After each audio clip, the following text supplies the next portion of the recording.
Extends it through the shopping period up until This is Christmas, Advent. right? Lighting of the candle.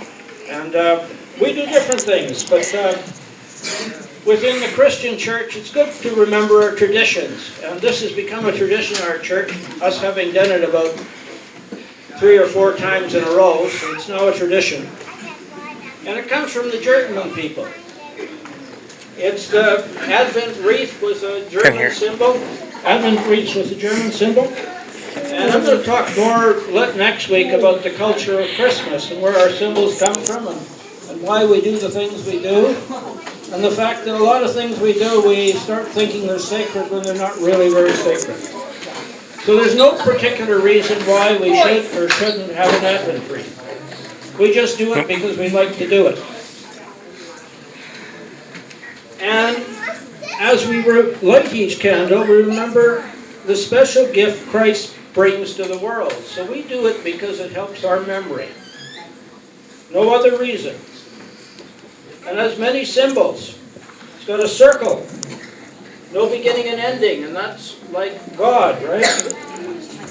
The Alpha and the Omega. Christ has no beginning and no ending, and neither is God.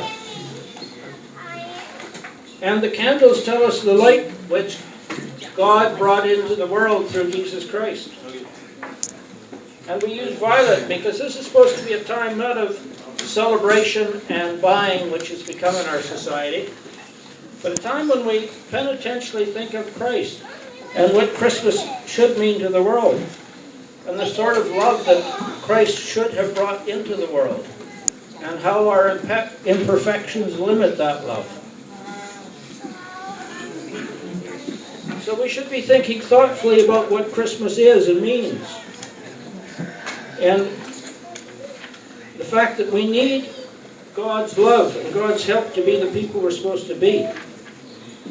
We have 4 blue candles, and on Christmas Eve we put a white candle in the center, which represents Christ and His coming. And the white is for purity.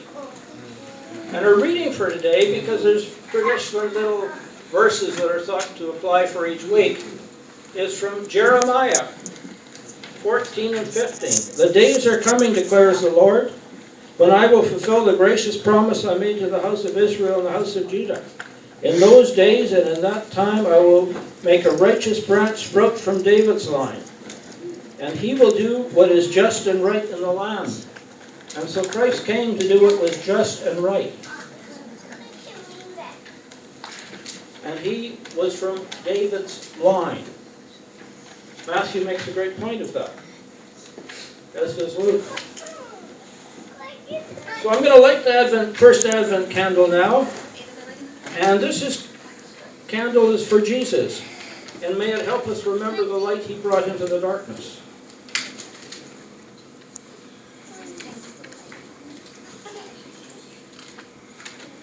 And I invite now the worship team forward.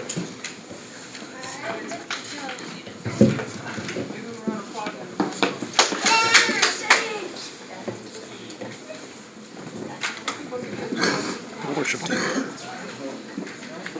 Some regulars.